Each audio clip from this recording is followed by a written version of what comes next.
We're live, buddy. Demutage. Russ, you're muted. You're muted yet. Russell. He's cussing at the computer, but we can't hear what he's saying. There it goes. Finally. My computer was locked into the video that plays, the 30-second countdown. It was just locked into it, and it wouldn't stop. I'm going like, what the heck? That's the first time that's ever happened. So, but anyway, good evening, and welcome to Let's Talk Shop with Russ. So we have a lot of people out there already in the chat. Aussie Man's already out there. Rick St. Louis, just to name a few. They're already out there talking, and you would think that Rick St. Louis would live in St. Louis, but he doesn't. So he is not involved in any of that flooding. I seen a couple people ask him how he was doing and everything, and so it's like, yeah, he's not involved in St. Louis and all the flooding. Actually, where did he say he's from? PA? Pennsylvania, I think. Yeah, Pennsylvania. Yeah, he said the only thing he's got growing in his yards are weeds. Yeah, that's kind of like mine. So Justin's out there also from Aqua Vita Woodworks. So, or Vita, or however you want to say it. I forget how to do that. But anyway, Aqua Vita. I thought I said it right. I'm a terrible name pronunciation person. If you want a name butchered, I can do it. I can guarantee you. But anyway, thank you all for all being out there. We're going to have a good time tonight. Let me go over my sponsors, and they are Devobal Technologies for web design, development, and hosting. Visit devobal.com. FastCap, innovative products for the professional woodworker. Go to fastcap.com. Rockler, 60 years in woodworking. Create with confidence. Visit rockler.com. Bearwood Supply Company, your best choice for hard-to-find woodworking supplies. Go to bearwood.com. Clean Spore, the sanding specialist. Woodworkingshop.com. And Seiko, the scroll saw specialist, Seiko.com. And don't forget, if you haven't already, give me a thumbs up. I enjoy thumbs up. I'll take one if you give it to me. And also subscribe if you haven't already. I like my subscribers, so go ahead and give me a subscription. And if you hit the little bell up there in the corner, it'll notify you anytime I do a live video stream or I post a video. So there we have it. And we'll start off with Paul. Tell us where we can find you. Hi, I'm Paul Corliss from Paul's Messy Workshop. You can find me on YouTube. You can find me on Instagram. You can find me on here on Saturday nights. That's it. Donald. Yes, you have to. Oops, I was lost in my own world there. That's a scary place. I'm Donald. You better believe it. Donald Walther Wood Shop. My name is Donald Matthews. Donald Walther Wood Shop is my YouTube channel. I have a website, rednecknowhow.com, and you can find me on Twitter, Instagram, and Facebook. Chris. Hey gang, Chris here from the Old Cranky Workshop. Find me on YouTube and Facebook. And that's about it because I'm too lazy to monitor the others. And that's it. I got nothing else going on. But Ross has already been a question. People are asking how Brenda is. Yeah, I'll give that in a little bit. Okay. Dixon. Hi, I'm Dixon Hoffman. You can find me at hoffmansignsandDecals.com, 3D printing. It's good to be here. And then Jim. Hey, Jim Bashir from Driveway Workshop, and some of you call it Drive-By Workshop, so whichever. Looking forward to this. I mean, the conversations we've had with Tripp before the show here, it's been really good, so it should be a great show. You put Paul is on vacation. Didn't you mean Al? I did mean Al, yeah. I fat-fingered it. Yep. So No, it was anyway, autocorrect. I might be on vacation too. Who knows? Paul, you're on vacation every day, man. Well, that's yeah. true. Yeah. I You're right. So aspire anyway, to be you in a couple of years. yeah. So anyway, yeah. It's Al. Al is like taking the day off. He is spending time with his family. He posted a picture to us in our private message for the group. He was on a tube and going down a river. I told him be careful with that little tube near Niagara Falls because I didn't want him to go over.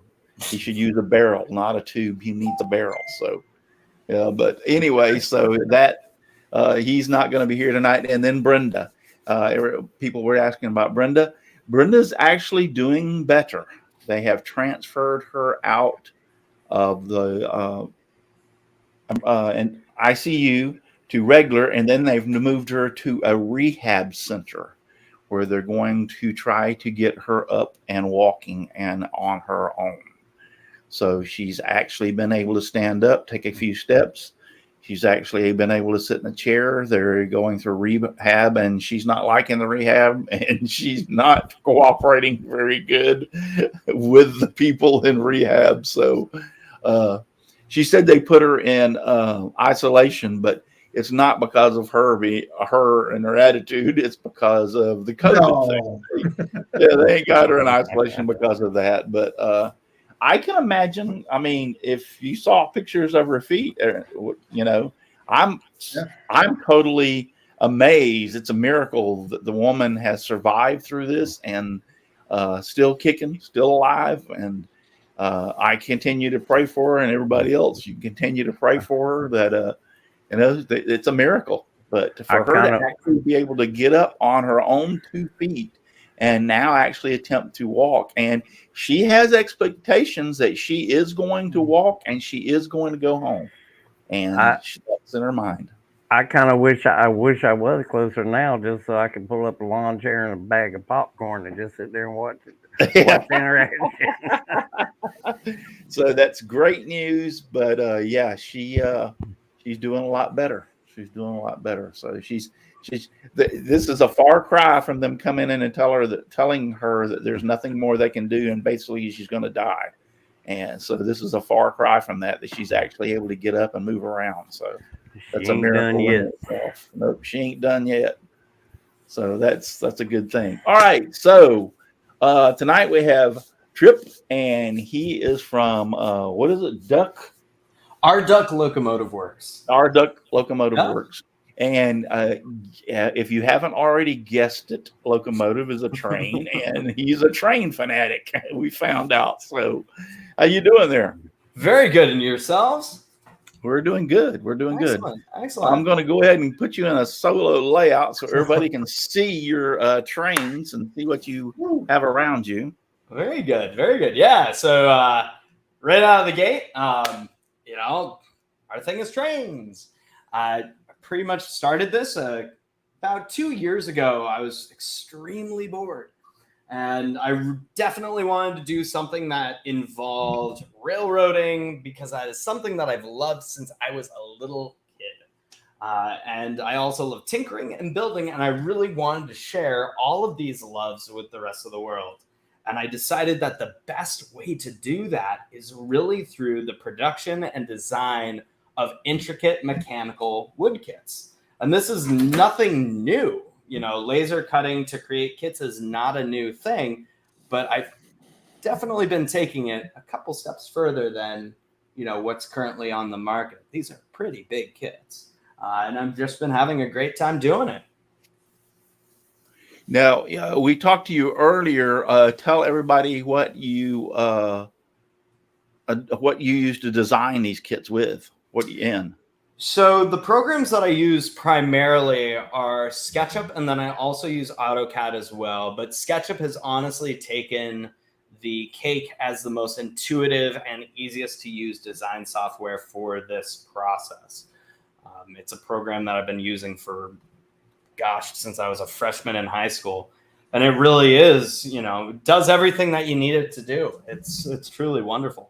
And if you haven't experimented with it, it is free online. You can easily download it. Yeah, I've experimented with it. I've created a few things in it over the years, but I have a real hard time with 3-dimensional stuff. I don't know why. I can get on Corel Draw and design a flat pattern for the scroll saw or for the laser without any problem. But when it comes to 3D kind of stuff, it kind of stumps me. That's the thing. I don't have that problem. Yeah, a lot of people don't. Yeah. So obviously you are, how long, at what age did you find or realize that you were addicted to trains, so to speak? Oh gosh, straight out of the womb.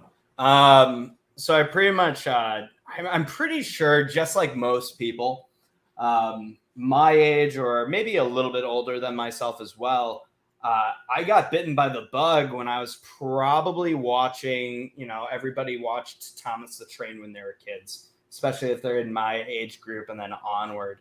And, at that age, you're personifying machinery and you're learning about like this machinery and learning how it interacts with its environment. And oddly enough, like, I think I've kind of directed it back to that point where I watched that show as a little kid. And then there was also the enthusiasm of my grandfather as well, who catered to the entire thing. When I would go to visit him in Rochester, we would go and visit this train store in East Rochester. And that became something that I looked forward to every single time I went to visit him. So it was the enthusiasm of multiple different people, the creativity, the power, the smell. Locomotives aren't quiet things. It's not like watching a windmill. They're loud, they smell, they're powerful, they're extremely dangerous. And to me, that's an exciting thing. And it's really cool to be able to look at some of these things and try to figure out how they work. There's a lot of mystery around it when you're a little kid, because things like steam locomotives, like all the moving parts and the guts are on the outside. So it's a fascinating thing for anybody who's intrigued by, mechanical objects and machines and things like that. So at a very, very, very young age, I was pretty much, this is what I like. Justin said, thanks for waiting 10 years to share the SketchUp thing with me, Tripp. You didn't ask. You should have asked earlier, man. Yeah. I've been if you don't ask, he ain't going to tell you. But I know what you mean. I've always had kind of a fascination. I think the biggest thing that I think is fascination about trains is the progression from steam, from the very early on ones, to using electricity. Because absolutely, a lot of people don't realize. I run into people. I was a firefighter paramedic, and so we had to learn about trains in case we had train accidents. So for sure, a lot of people don't realize that they think that diesel powered engine is actually what's driving the train as far as the mechanics of it, like a motor in a car. And they don't understand and know that's just a big generator, and all it's doing is producing electricity. Yeah. But to run the motors and everything. So I love to see the transgression from steam to that. And I want to know who in the heck to realize that they needed to use electricity instead of, mechanical like a car. That's kind of fascinating. So it's actually interesting because with diesel power or even gas power, that transition into the diesel and gas realm, they did experiment with, whether it was a mechanical drive. There are plenty of locomotives that were mechanical drive, just like, a car or something like that. And then, you also had diesel hydraulic. And then you reach into the diesel electric phase, which a lot of us are familiar with. Things like, this GP9, which is a diesel electric. The best way of thinking about it is these are essentially power plants on wheels, and they've been power plants on wheels since the first locomotives, like this John Bull. So one thing that I'm really starting to experiment with is really that progression, especially with my models and the portfolio of models that are available, is the progression from the very earliest motive power up until the most modern motive power, and really offer as many options as possible for folks. Because there's a lot to learn. Somebody's calling you. Yeah, my phone. Sorry, my phone. Sorry. Oh, it I was thought it was yours? already turned down. I have my phone on silent. I thought I did. That reminds me, I don't have mine on mute either. So, See, Chris is a troublemaker. yeah. that's my job. If anybody's got any questions out in the chat, be sure to put them out there. We're monitoring YouTube, Facebook, and Twitch simultaneously, so we can see whatever you post. So if you have any questions for Tripp, any of y'all have any questions for Tripp? Yeah. For instance, that kit that you just showed, the diesel engine, how many parts are in that thing? Oh gosh, hundreds of parts. And the crazy thing is it's not just, the stuff you see on the outside, because there are even most of the kits I do. The Signature Series kits, which are the really nicely detailed, like, really intense kits. Well, they're really not that intense. Have interiors. So I know it's kind of hard to see, but you can see the prime mover in there. And then when you get over to the front section, you can actually see the electric generator. I know it's probably kind of hard to see because the lighting in this room is gosh darn Yeah, but awful. we can tell that it's got interior. Yes, There's a lot of stuff going on there. So there are quite a few parts, but that shouldn't really deter anybody from wanting to attempt one of these kits. Because how long on an average would it take someone to put one of those together? It depends on the kit. But I will say, something like, this 440, it's like American 440 kit. Something like that might take about 6 hours, but it really depends on how well you want to make it.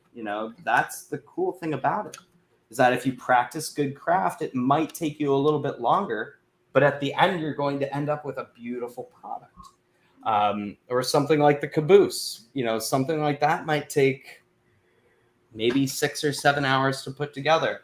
But if you want to do something like this, where you paint an entire Hudson locomotive and like put lights in it and add coal to it and everything like that, that's going to take you, like, this took me a couple weeks, but that was also, it looks like it was worth it though. Man, Yeah, this is so fun to play with. Awesome. That is sharp looking. Yeah, isn't that neat? Top Yeah, quality. that is nice. Top quality. It sits on my mantle. It's my talking piece. It's your talking piece. Yes. Oh, there you go. Everybody should have a talking piece in their living room. And You need to put a voice activation in there that says something like "All aboard." Oh, see, that would be fun. That could be really fun. Yeah, or some other train lingo in there. I have a little train that runs around my Christmas tree, and when you push the button for it to take off, that's what it says. All aboard. Oh, that's fun. Yeah. So that sort of like a mechanical principle is something that I really want to integrate into the line of kits, but it's at this point, it's kind of nonsensical to do so. But that's definitely something I'd like to see in the future. For now, I just enjoy painting these things because they paint really well, and you can add lights to them and, have fun with it. It really, exemplifies the fact that these are blank slates for anybody who is interested in model railroading, but may not have a tremendous amount of space available for a massive layout, but they want to do something that, scratches the itch, let's say. This is definitely going to do just that, because you can take these things as far as you really want to go. What type of paints do you use on those? I'm just using acrylic paint. Acrylic paint. Yeah. I've known people. There are a couple people currently who are working on different kits. One gentleman out of Tennessee, he's spray painting one. But, again, it's all up to the modeler, however you want to do it. I've found that if I prime the parts first, that's the best way to do it, because the edges tend to drink up a lot of the paint. So you may end up, with this Class 08 kit that I painted, with this one, I always found like a lot of the edges and things like that were starting to drink up a lot of the paint that was there. So I was ending up with a lot of it just looked more like a wood kit than a finished product. But then what I did was I realized, I'm going to take that effect and try to make it look realistic based off of that. So I just applied some light weathering, and at the end of the day, it's like, even if you don't prime it, you still end up with a pretty good looking thing. Because What are you using specifically as a primer? Oh, just like Krylon primer. Krylon primer? Yeah, I'll basically take all the parts and, parts per section. I'll take those sections and lay them out on a piece of cardboard, hit it with primer, make sure I get the edges. That's really all you need to do. Just like one quick once over, and then everything else tends to paint over very nicely. Have you ever tried Kills? I haven't tried Kills. Kills dries really, really rapidly, and it does a good job also on the, I do lasering too, so it does a real good job on the edges, sealing them also. I'll take a look for that. If you want to actually go ahead and just shoot me a message too with like maybe a link to your favorite product, that would be incredible. Yeah, because I'm always looking for neat tips and things like that I can share with any place where they have spray paint. It's in Walmart, Home Depot, Lowe's, Menards, you name it. And it's spelled K-I-L-Z, I believe it is, Kills. Okay, sure. Yeah. Hey, we've got you can buy it in gallons and quarts. You can buy it. Now, the stuff that dries quick and is the better is it's kind of like an oil base. Yes. So that one, but they also make a latex based Kills also.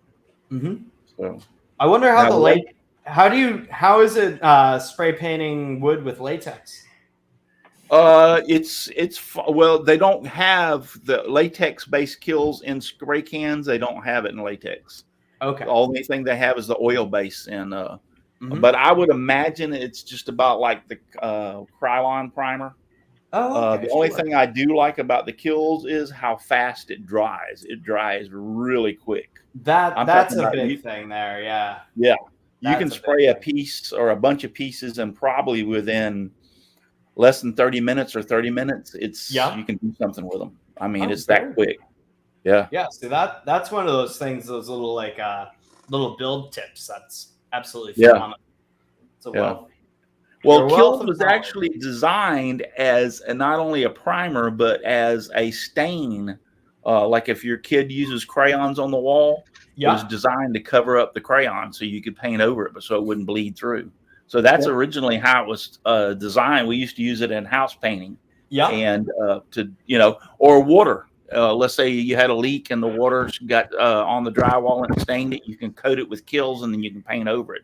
So that was his original design, but it works very, very well for a wood primer. Oh, good. Yeah, I'll definitely keep my eyes out for that because I'm always looking for new ways to do things. So that's brilliant. I've seen people take drywall mud too and put it on the edges and then pack it in there. Yeah. Let it dry and sand it off, and it works. We've got a lot of questions piling up. Go ahead. Here. Start reading them out. Okay, Justin said that you gave him a prototype and he dropped it. Yeah. Was it a real big one or was it? It was an unpainted version of one of these guys. Oh my gosh! So like a $250 kit. Oh, so like Justin has to keep bringing you over cakes and pies and stuff every time he comes to your house just to make up for it. He made me a really nice wooden sign last time I went. And my dad's building a vintage boat right now, or restoring a vintage boat. He's building an old Century Resorter. If any of you guys are familiar with boats, but you knew that there was a reason why you waited 10 years to tell them about SketchUp. Oh yeah, exactly. It's funny you're talking about boats because that's the next question. Do you plan on making other machine kits, maybe boats? So the thing is, the market is fairly oversaturated with boats and planes and things like that. One direction that I would really like to go, and some of this stuff is rather hush-hush because, I don't want to get too much information out there. But expect tanks, so an entire history from the beginning of tanks to current. So you'll start with English, Mark Mark IVs, and then we'll be branching off into like, World War I, World War II, Korea, and then current tanks. So we're going to be doing an entire line of tanks, construction equipment. Steam-powered construction equipment is going to be something that's going to be coming along. I have a steam shovel kit that is probably about 50% complete, and it's substantial. It's really quite cool. But that sort of thing, steam tractors, that sort of deal, that's all coming probably in the next year and a half. I also have some engineering stuff coming along. Bridges, so celebrating different bridges throughout the world, architectural marvels, and these are going to be, really, really pretty and really cool. So definitely keep an eye out for something like that. But, the possibilities are pretty much endless. Time is the only restricting factor. But I have every intention to continue growing and pursue different avenues. We had a question from Len's Handcrafted. He wanted to know if you have tracks set up around the house so you can send messages to other people. So right now I'm in an apartment, so that trackage would be pretty short. It'd be easy to put up. A little branch line. But it's actually fun because I'm actually moving my entire kit creation. Like Rduck is actually going to have a home in about a month or so. So once I've moved into this new operation space, I'm definitely going to be grabbing some of my trains from home and having some fun with those. Well, I wait around for things to get cut out. So I put the link to your Etsy store out on the chat there. Oh, wonderful. Thank you, Paul. Good. Hey, Tripp, I do a lot of prototyping for 3D printing for companies. I'm looking at these trains. Does it sort of drive you crazy when you're doing your first prototype? Because all these parts, I can see they got to fit together real nice, and it must be taking a lot of time. Oh yeah. So it's actually funny because I've been dealing with that exact problem on probably one of my smallest kits recently, and this is a kit that I've been meaning to put out for the past maybe week and a half. I've been trying to get this thing to market, and it's this kit here. And there is something going on, especially within the working valve mechanism, because all these kits have working. If you guys are if anybody out there is familiar with locomotives, even on like a locomotive like this, there's more going on than what you can see on the outside. Oh, yeah. These all have Stevenson valve gear on the inside. So there's a reciprocating eccentric valve gear on the inside that's in motion while these things are rolling. Now, with this 1831 John Bull, the interior valve gear is really proving to be kind of a pain in the neck. And this tiny, tiny little issue, I've tracked back to one part that's maybe 1/16 of an inch too long, and it's rubbing up against stuff. And it took me longer than I would like to admit to find that 1/16 inch little variable. It's part of the fun. We just keep that mindset, is that it's part of the fun. What do you use any wood glue, CA? Absolutely. So my favorite glue, and I have so much of this kicking around because it's honestly what I've been using since I was really, really little, is Eileen's tacky glue. I use this for absolutely everything.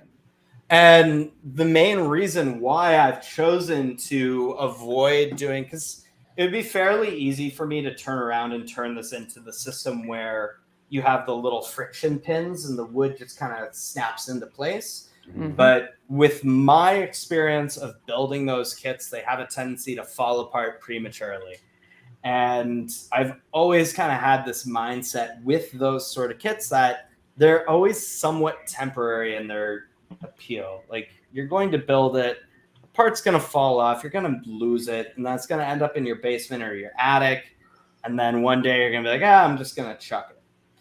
Whereas with something like this, that's not my intent. My intent is really build something that is going to last, because the way that I design these fairly robust. And that's part of the reason why they're large.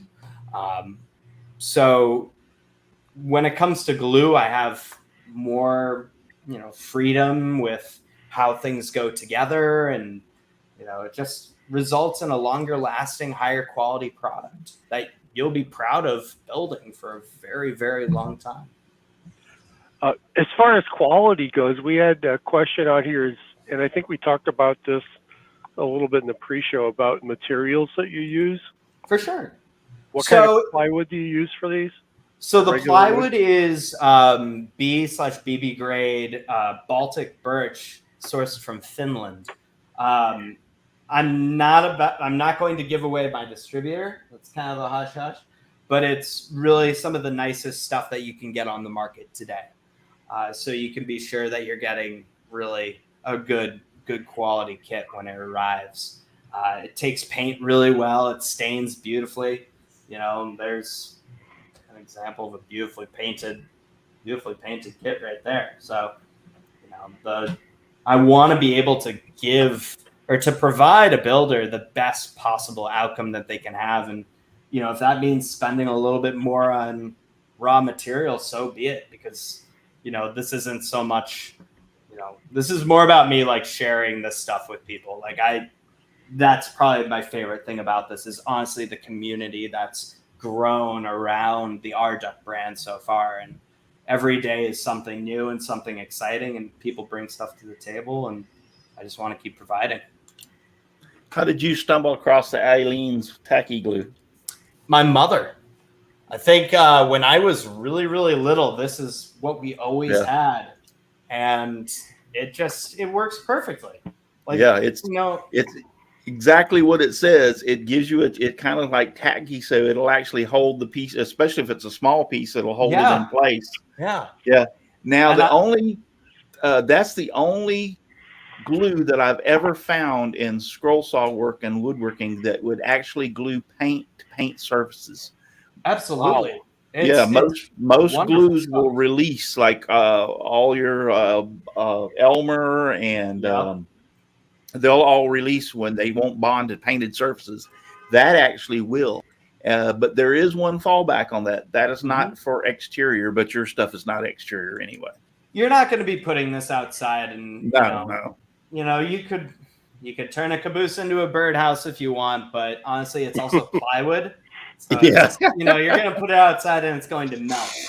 So it's it would be actually fairly interesting to see one of these things and see how long they last outside, but that's really not the intent. And the great thing about tacky glue too, because I have a lot of younger builders, the youngest builder I've seen actually completed the hardest kit, which is the GP9. He was 12 years old and he built that in a day. And I was completely taken aback. I was like, oh, I got to make these things harder. But the big thing is, when he first started putting it together, he was using super glue or crazy glue. And he was going to spend a fortune on crazy glue. But it also doesn't give you the flexibility. If you do make a small mistake, you can't go back and fix it as easily. Whereas with tacky glue, you have a solid 10 minutes, 15 minutes before, that thing is just not coming apart. So you have the ability, the flexibility, it paints well, it dries clear.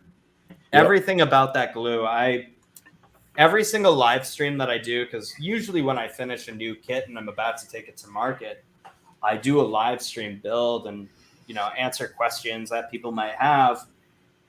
And I always say, the glue of choice is Aleene's tacky glue for every reason that I just stated. It's really some tremendous stuff. Yeah, it's well known in the craft industry, period. A lot of people use it. My wife put together, she bought one of these wooden kit doll houses from Hobby Lobby or whatever. And I said, this is the glue you want to use right here to put that thing together. So it's some amazing stuff. Like I said, the only drawback, which your stuff wouldn't go outside, is you cannot use it outside. I've tried it before and it just doesn't hold apart. It doesn't hold up. But especially in Florida with the humidity, I'm sure. No And bueno. I'm kind of sorry I missed some of the questions. I did not realize it, but the Restream chat, which monitors all three, quit working. And so Uh-oh. here I was sitting here going like, wow, there's no questions. And then Jim started Yeah. saying, we got some questions out there. And I'm going to go And like, yeah, I ain't got any up here. I got my cursor over the next one. So All right, go ahead. or whenever we get a break. I tell Okay. you what, Jim, since I mean, I've got them over here now so I can see, but since you're doing such a good job, I'll put you in charge of questions. So go ahead. Okay. So we had a question from Dave Hart about that archway, that little bridge that you've got up on the upper shelf up there. Oh, the Hellgate? If that's what it's called, great. Yeah. The Hellgate. Is that a kit or is it just for display? So I right mean, that now looks awesome. Yeah, it's the thing that definitely gets the most comments when people walk in. Like when my landlord first saw that, he was like, "What is that?" And I'm like, "Oh, it's the Hellgate Bridge." He's like, "You made that?" And I was like, "Yeah." He's like, "That's crazy, man." But this is currently just for display, but that is something that's going to be coming along fairly soon. And what'd you call it? Hellgate? Yeah, so it's the Hellgate Bridge. So it's based off of the bridge. It's a lot smaller. It's been scaled down and compressed so it fits in my apartment.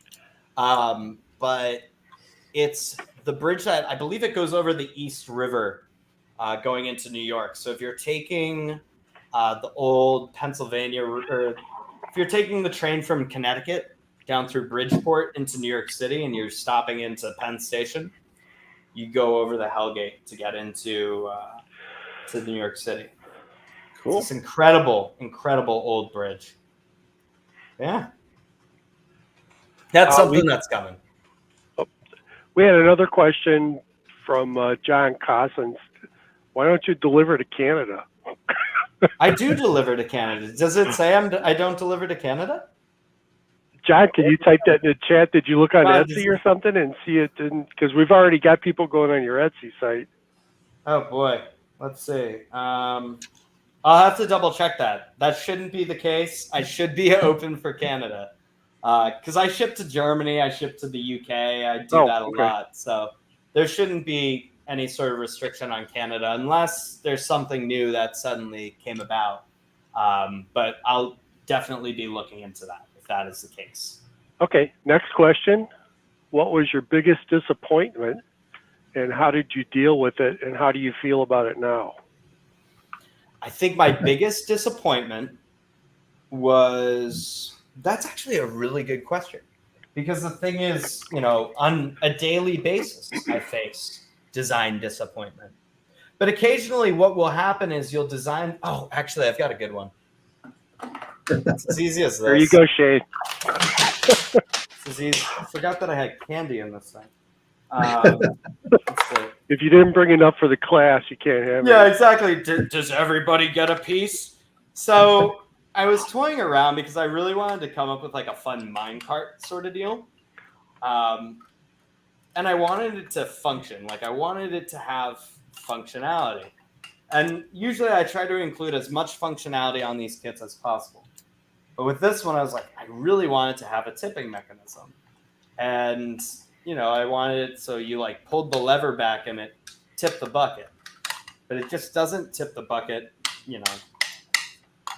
as much as it should. That's just a math problem. I'm trying to think of like other things where it's like, there's been a good disappointment. I think I really haven't had one because in terms of drafting things out and putting things together, usually I'm able to bust out a lot of the major issues before I get to the pre-build phase. So I'm trying to, think of some really good specifics. That the minecart was, when I went and I pulled the lever for the first time, I was like, wow, that's disappointing. So that's just going to be like, back to the drawing board, make one part a little bit longer than the other. But for the most part, a lot of it is just, if you are faced with a disappointment or something that is disappointing, why is it disappointing? Identify that issue. and then return back to your drawing board and identify areas where you can implement a good solution. If it involves, if you're not thinking of something right away, I highly recommend just going and taking a really long shower, because chances are you're going to think of something in the shower. That's really, Yep, really there the best you go. place. Yeah, like I'm too fat, that kind of thing. That's what he said. Go take No, a shower. I'm like so impressed with this question that Shay asked us. I mean, it's like the stuff that you've designed in SketchUp. Mm-hmm. You have to have an incredibly high level of knowledge with SketchUp to do something like that. So in your little journey through, hey, I just turned my computer on, to the point that you're at with SketchUp now, wasn't there like times where you just said, screw it, I'm done with it, I'm not gonna, I can't do this anymore, kind of thing? One of my earliest jobs, I worked for a production designer in California, and I had a boss who had told me I was terrible at SketchUp.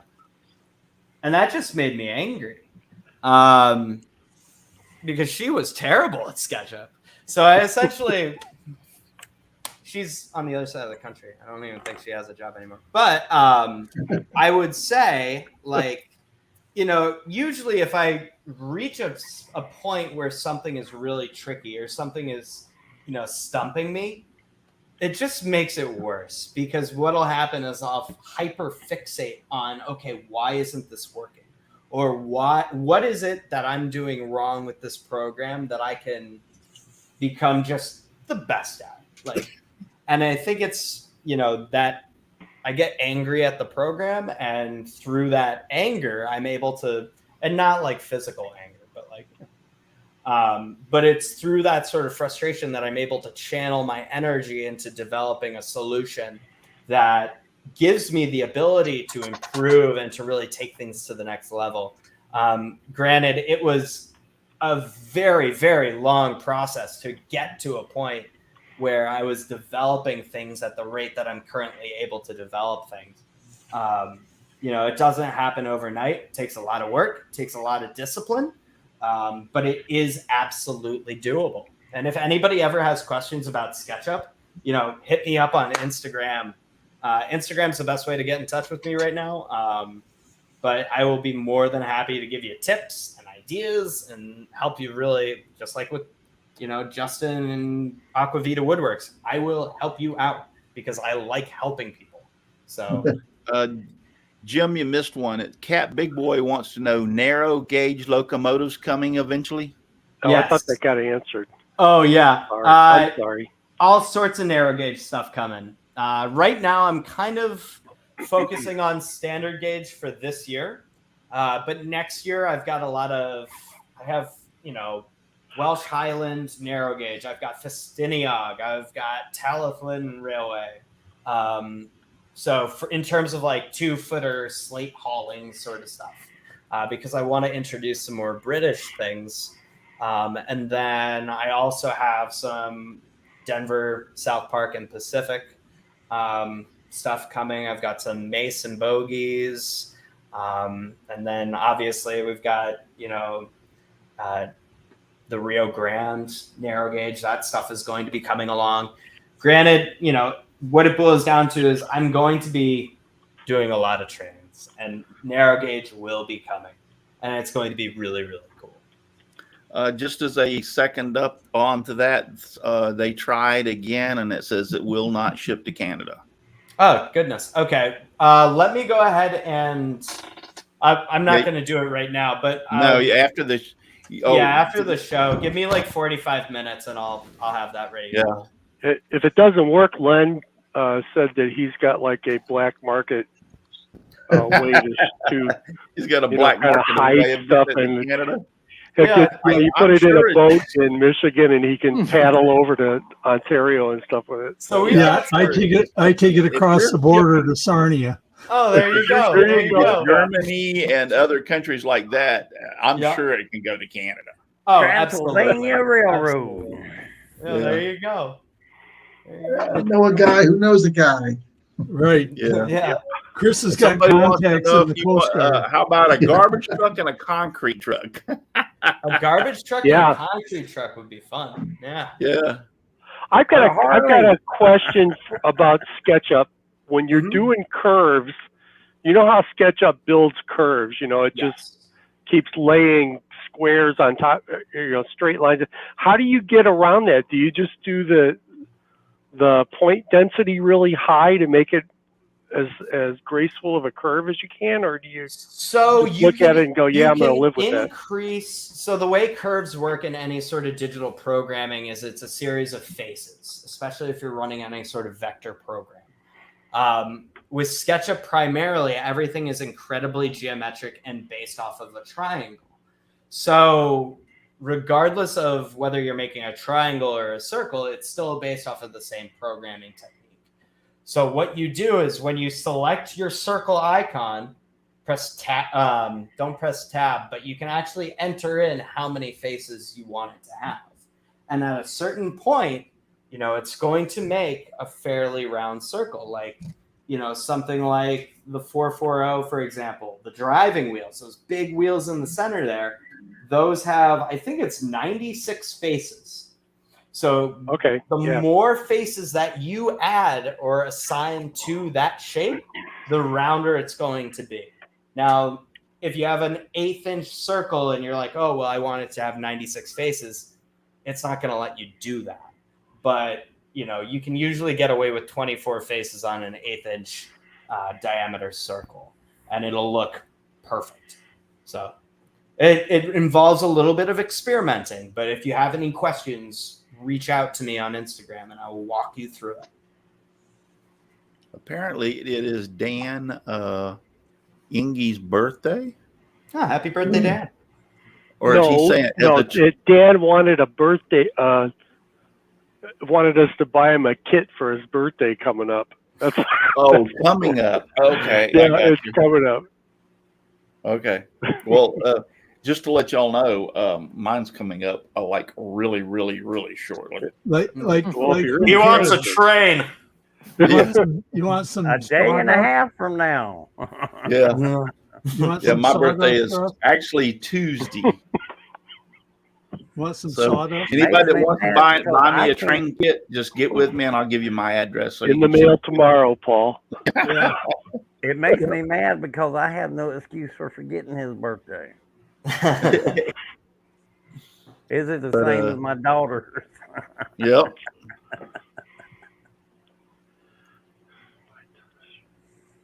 So now, since you've been dealing with this kind of woodworking, I'm sure you don't have a wood shop confession, but we'll go ahead and put it out there just in case. Sure. A wood shop confession is something that you've done, and any kind of dismemberment or blood or anything like that is really good.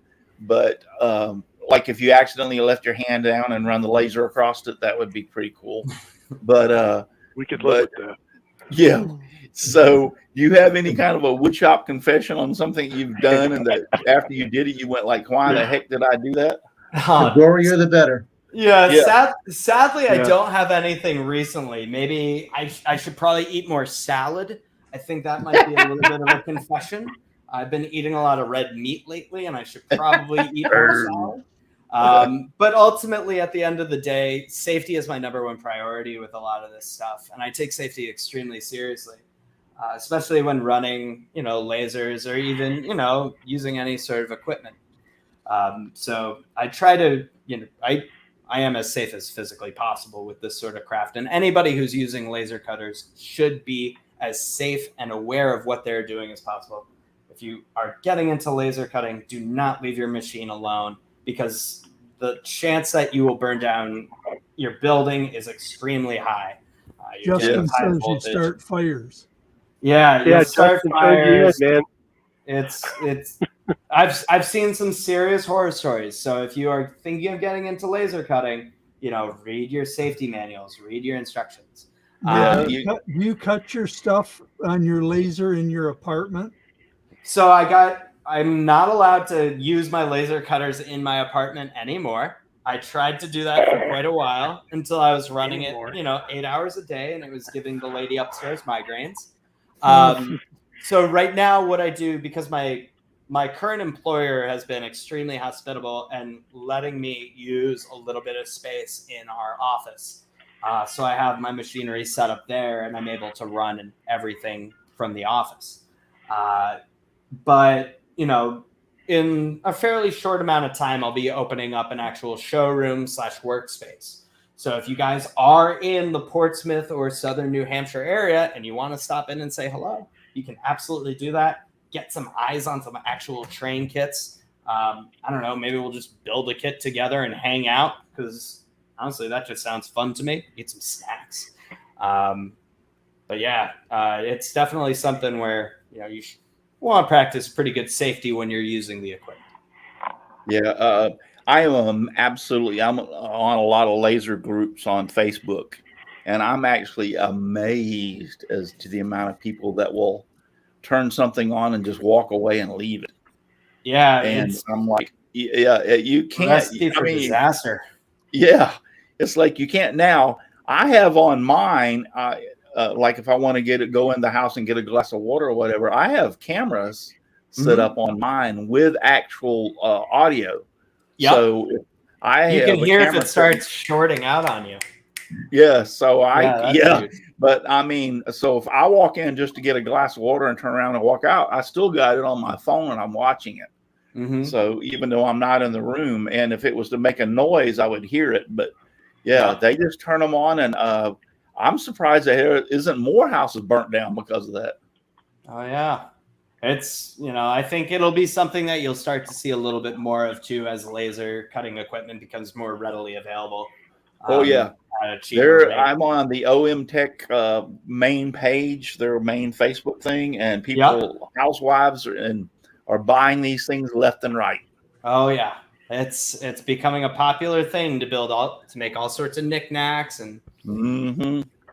I'm gonna tell you, just my experience of working in the Lowe's electrical department, it's amazing they get to the part. A lot of these people get to the part of actually setting up the laser before burning down their house. Yeah. Yeah. Well, that's a lot of the problems that you'll see in those forums is they're buying them. And Tripp had mentioned it before the show and the pre-show. And these people are buying these things and they have no clue as to how to operate them, how to use them, and how they work. It's a learning experience. It is. Yeah. You can't pull 50 amps out of a 30 amp socket. Yes, exactly. That's number one. Yeah. But, and also, I'd like to make something else clear. Like, if somebody is interested in getting into laser cutting, I don't want to discourage them from doing that with what I just said. It's an incredibly fun thing to do, and it's incredibly rewarding if you practice good safety. The big things are read your manual, read reviews online, talk to people who the communities out there for laser cutting are tremendous. So if you're interested in it, or if you have an inkling to even try it, start with something basic. Don't go for like a 100-watt laser your first go around. Get something, that you can kind of get the feel of, because a lot of it is going to be troubleshooting. And if you're afraid of troubleshooting or afraid of, potentially, learning a thing or two, it's not like buying a MacBook. Some stuff you're going to have to figure out on your own. Don't be afraid. You will make a lot of scrap wood. You will make a lot of mistakes. Yeah, you can make a lot of scrap wood. Don't be afraid. There's a lot more to it. Yeah. There's making sure the beam is perpendicular, the bed's level. I mean, it's not cutting at an angle, because a laser can cut at an angle just like a table saw can if you ain't got it set up right. So, do you, when a girl has no name, I think that's Trish. She wants to know, have you done any logos and such alike? How so? Like designing logos? I guess designing logos and everything and putting them out there. I tend to steer away heavily from doing graphic design work because I just think it's terribly dull. And I personally don't do logos because the bulk of my time has been focused on the production of these kits. Pretty much every second that I can, that cutter is cutting out kits. So I haven't steered into doing logos, or, you know, if somebody has a file that they want to add. See you, Russ. All right. Good night, Yeah, Paul. Yeah, Paul. Bye, Talk to Paul. you later. Yeah, so I just haven't gotten into that sort of thing. I mean, it Yeah. will be coming down the line in probably about 6 months or so, but at this point, you know, there are plenty of people out there that can do it, and they'll do it Yeah. very well and for a good price. Mm-hmm. Somebody said the show was frozen, but I think it was on their end because it's not frozen around here. Yeah. I've got it on all 3 feet. Although my the chat for Restream that watches all, it did crash. I never could get it back up working, so I had to pull up the YouTube chat, since that seems to be predominantly where everybody's at. Yeah, it's getting on 9 o'clock. So which one of the kits that you make right now would probably be your largest kit?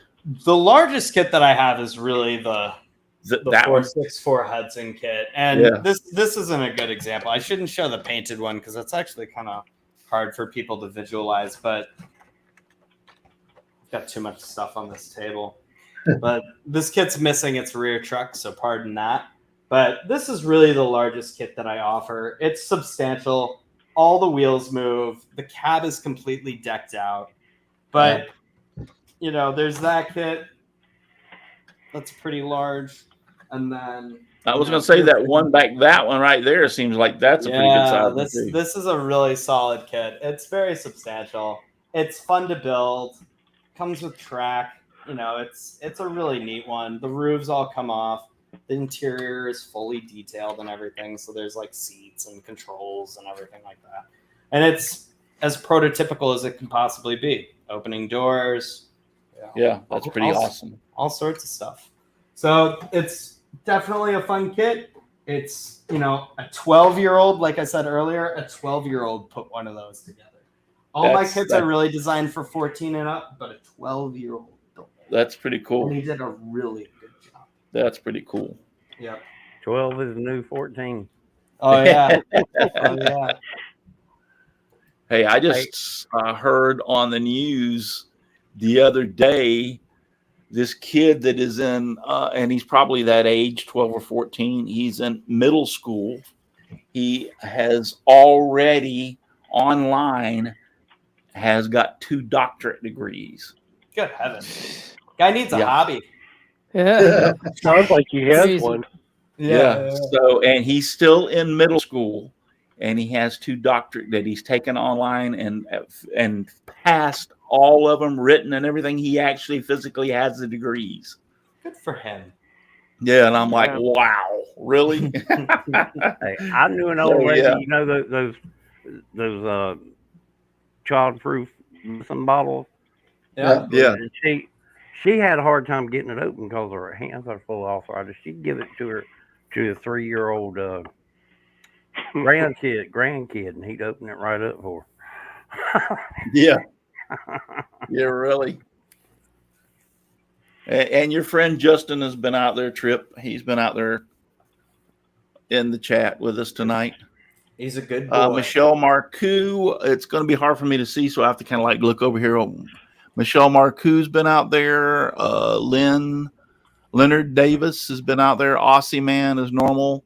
I saw James Parker earlier, just to name a few. Dan Inge from Dan Inge Woodworkers. Oh, Dan Inge wants to know, what's the price range of some of your kits?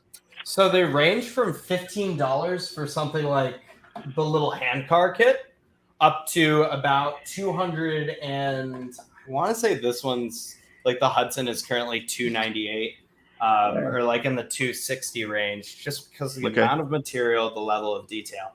But the bulk of the product line lies within like the 114 to 130 range. But trust me, these are big kits. You won't be disappointed. But When a Girl Has No Name has been out there, and I think that's Trish, if I'm correct. I hope not, because I was calling her Shay. Is it Shay or it's one of those two. I can't remember. We need Al here. I know. I know. Al knows who it is. It might. I don't remember if it's Shay or Trish. All right. When a Girl Has No Name, you got to tell us, who are you? Are you Shay or Trish? S or T. The reason I say that is because she started talking. No, I take that. When a Girl Has No Name might be Shay. I'm talking about Lady Frenzy Wicked Truth who was over there. Yeah, I think that's Trish. Yeah, she was over there on Twitch. Yeah, When a Girl Has No Name, I think you're right. I think that is Shay. She's just not admitting to it. No, When a Girl Has No Name is Frenzy Trish. That's what I thought. There you go. Yep. She goes by a Frenzy bunch of names. Lady Lady Frenzy Wicked Truth. When a Girl Has No Name. I thought that's who it was. She got more profiles than I got pages on Facebook. Really? So anyway, Cat Big Boy, I think he's been on here a couple of times recently, so good to have you back. But thank all of y'all for being out there. And like I said, I'm sorry I haven't been able to talk or watch the chat as much. For some reason, it quit working.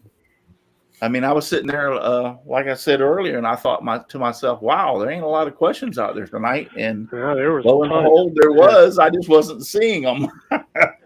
Hey, Tripp, I got one for you, and kind of a slobber over the quality here. But when you were going through designing these things and trying to make the models and stuff on SketchUp, especially for something like that big one that's got a lot of parts in it and stuff like that, how long did it take you, and how many times did you have to go back and say, okay, this has to be 1,000th smaller for this to be fitting tight? And did you have to do a lot of adjusting of stuff in SketchUp like that before you sent it to the laser? For the most part, yes. But the thing that really, and this is an excellent question, the thing that I established extremely early on when I started designing these things was that it has to be a system.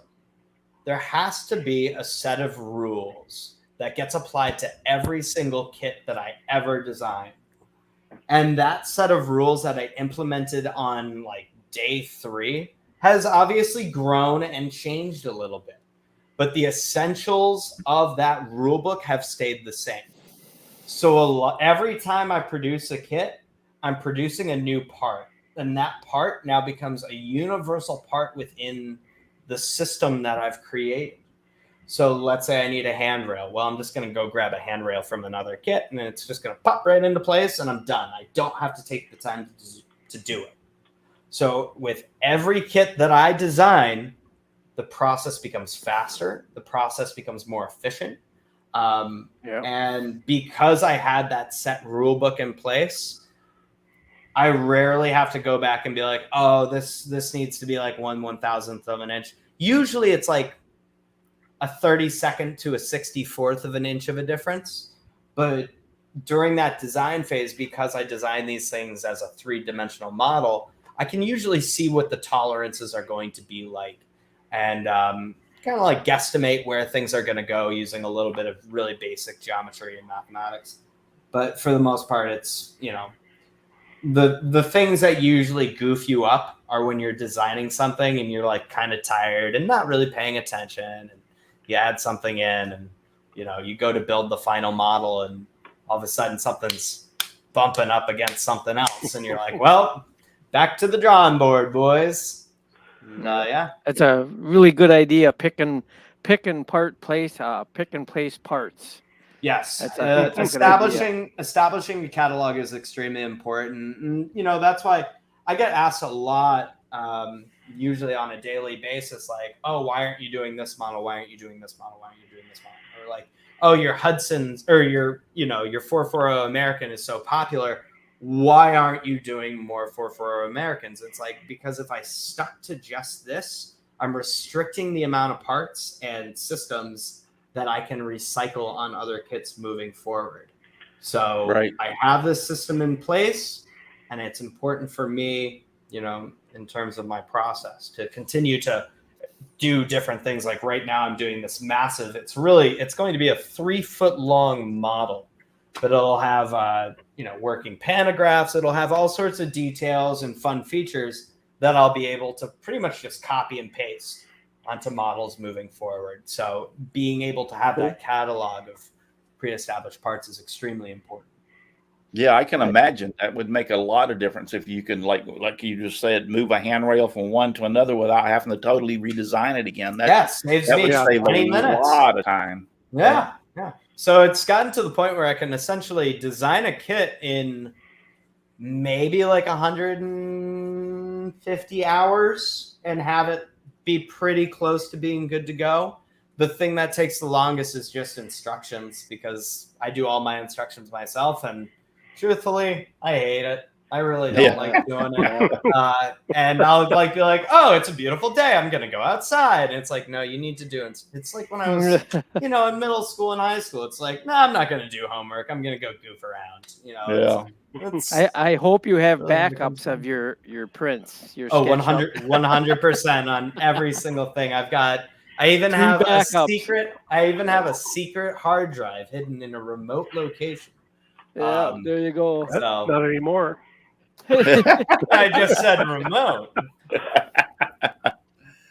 All right. Well, Tripp, it's been a great pleasure to have you on. Fascinating. Thank you guys for having me. I really appreciate talking to you all. Yeah, and we hope we can sell you a few more kits. If you go to his YouTube channel, you're probably going to be a little disappointed. Disappointed. There's nothing there. Yeah, he's only got 2 videos up, and you need to put some more videos up, really, though, of you putting some of the kits together. That's in the that's in the works. Yeah, he's mainly on Instagram, and it's the same. What is it? Rduck Locomotives. Rduck Locomotive Works. Yep. Rduck Locomotives. Yeah, on Instagram. So if you need those links, I can put them in the thing on YouTube on this stream, so you can go and see some of his work that he has out on Instagram. So, but once again, thank you for being on. Thank you all for being out there in the chat. I appreciate it. I'm hoping that I can figure out, or maybe it was just a glitch in the Restream bot, that it wouldn't work tonight and it'll work next week, because I missed the chat up there, because I can see everything from all 3 streams, Twitch, Facebook, and YouTube. So I missed that. But thanks, Donald. Thanks, Dixon. Thanks, Jim and Chris. And thanks to Paul, who was here tonight. And like I said, Brenda's doing a lot better, and Al's floating down a river on a tube. So he's having a good time tonight. So I appreciate it. Listen. Oh, and by the way, Tripp, when we say we're going to sign off, we stay on for a few minutes, so you don't have to just clear out real quick. But listen, if you're too darn busy to get out in your shop and make some sawdust, I've said it before and I'll say it again, you're either lazy, so you need to get off your butt and get out there, or you're just too darn busy. Take some time and make some sawdust. Just give me sawdust, lots of sawdust all around me and everywhere. I like it flying all around my shop and even in my beard and hair. Good night, everybody. Thank you for watching, and God bless. Oh, and Chris, I think we missed you saying that last week. Remember, boys and girls, you don't have to go home, but you can't stay here. Yeah, you need to say it twice, because you didn't say it last week. Was I here last week? I don't know. Yeah, I thought you were here last week and didn't say it, or maybe you weren't here. Maybe I'm just seeing things. Anyway, good night, everybody. He was having technical difficulties. Yes, he's having technical difficulties.